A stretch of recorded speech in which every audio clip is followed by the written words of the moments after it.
This is Risk SA TV. We're at the second day of the PSG annual conference at Sun City. I'm joined now by Michael Falk, international consultant for Focus Consulting. Thank you very much for joining us. Thanks for inviting me to join you. Thank you. Michael has been sharing with us today insights on how human behavior and how emotions impact decision-making around finances, and what advisors need to be aware of in thinking about their clients in this way. Just to tap into the theme of your talk today, you were talking about the rise of kind of robo-advisors and people moving away from active advice and active management. You say that in a sense this needn't be a threat for advisors. In fact, anyone who is a good, skilled professional in this space might even see it as an opportunity. Tell us a little bit more about that. Happy to. So, first of all, it's really not moving away from active advice as much as moving away from active management. So the challenge with active management is beating their passive benchmarks, net of fees. We know this is a challenge, we may get into that later, but the active advice is where they can really make a difference. To be honest, when we talk about human behavior, what motivates or warranties the decisions that any of us make with any of those challenging decisions, it's not about necessarily what's right for us. It's about what feels good. And I talked about that. It's really about affect instead of logic and good decision making. That doesn't mean that we're flawed in how we make decisions. It just means that we're human. And as a result, we do things that are not in our best interest. The stock market is falling. What feels good is get me the heck out of there. I don't want to stay anymore. But what we know is that's the exact worst time for you to sell out. Maybe you even should add money.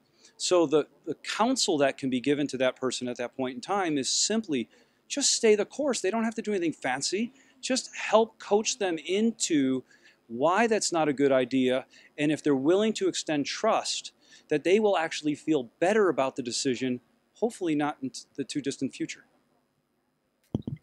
So, I mean, at the moment, the whole issue of remuneration is huge in South Africa, and that kind of the toss-up between whether it is commission-based or fee-based remuneration. What are your thoughts around this? Well, first of all, what someone gets paid, I try not to reach into other people's pockets too often. You get in trouble doing that typically. Fees versus commissions. Well, what we know with commissions, there are inherent conflicts because you're getting paid for selling a product. That doesn't mean the person is conflicted. It just means there's an inherent conflict. So as we move to fees, we could argue that we're removing some of the conflicts out of the decision-making process. Good. But now we still have to talk about the types of fees. Is it a fee based upon assets under management like 1% management fee? Or is it fees along an hourly wage like a lawyer might get paid, like an accountant might get paid? And we have to now have a proper dialogue about what is the right fee for the service. What is the value being brought by the advisor, which I could argue with good advisors can be immense. But we have to ask the question, if they're doing fundamentally the same work each and every year, year in, year out, should the fee still be based on a percentage of AUM? Or should it more be like a professional fee like we might think about for attorneys and accountants? And that's really where the dialogue has to go. The challenge is having clients sign off on that dialogue at the same point because they've been passively paying fees because it's been automatically coming out of the assets under management. Well, when you shift and where they might have to actually write a check to pay for their fees, they're probably going to be a bit grumpy about that. They're probably not going to like that. So they may prefer a method that maybe is less in their best interest because of how it feels. And that goes back to affect about behavior again. Yes, so on this topic of behavior and the affect, you spoke a little bit about how in creating value and allowing clients to see the value in advice, the key thing is that ultimately clients don't need to beat benchmarks. They need to achieve their goals. What do, and you shared wonderful insights on behavior and how people respond to stimuli in almost quite random ways. What are the key things that advisors need to understand about their clients from a behavioral point of view? Well, what they have to understand is that for the vast majority of clients, investing is not sport. They don't do this for pure enjoyment. And to the extent they might ever want to go that direction, what we say is maybe go to Sun City and go gambling. Go to a casino instead. And with your serious money, properly plan. At the end of the day, if they want to retire at a certain age, if they want to be able to send their children to university, if they need to buy a bigger house because they've outgrown the older home, I don't care what the goal is. Success is them getting to where they want to go. Now, we might say that if they invest a certain way, they'll get there faster, but they also may never get there if the investments go the other direction. We can suggest that if they invest a certain way, they may get there with less savings on their own part. Well, think about that now. So they're expecting something else to do the work for them instead of them saving more. Listen, I get it. We all get it. At the end of the day, putting money away for future consumption is a trade-off.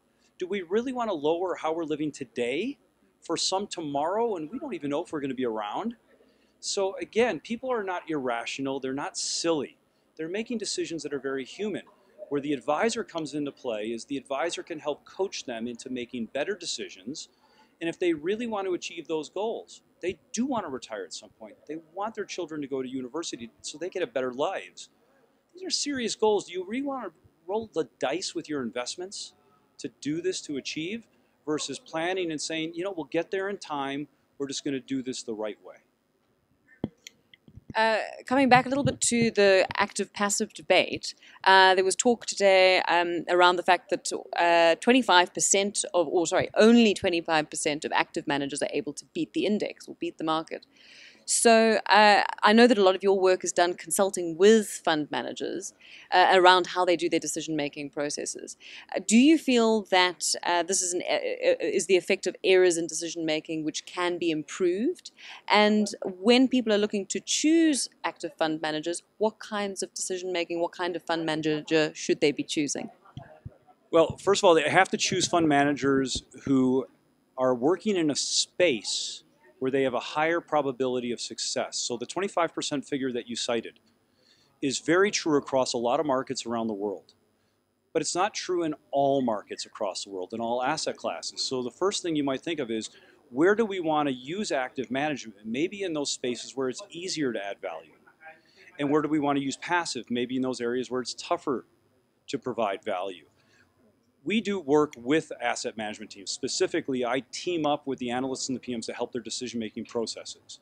What I can tell you is there are techniques they can use to improve their decision-making. And they're not overly difficult. But as the old saying goes, the first step is to admit you have a problem. So to the extent that they can understand where they're falling into behavioral traps in terms of their decision-making, once they know that, we can build workarounds so they can sidestep the traps and ultimately make better decisions. What I can tell you is active management does have value, but you have to pick your spots. And you also have to be sensitive to doing it right. Doing it in markets that where maybe you raise your chance of success. Doing it with active managers who don't charge excessively high fees. Doing it with managers who are really serious about the business, meaning as they start managing more and more money and their portfolios are becoming bloated, it's harder for them to win with more assets under management. So why don't we look for good stewards, money managers that either have an amount of money under management which is still easy for them to service and manage, or maybe we don't use them. So there are some little things that we or investors or advisors can use as techniques where they don't have to actually kind of crawl inside the head of a money manager to try and find out, do they really have a clue or not? And is it a good place to invest my money? I personally happen to think both have merit, but if you're going to use active management, you have to know when and how to use it properly. It's not evergreen. It's not good at all times.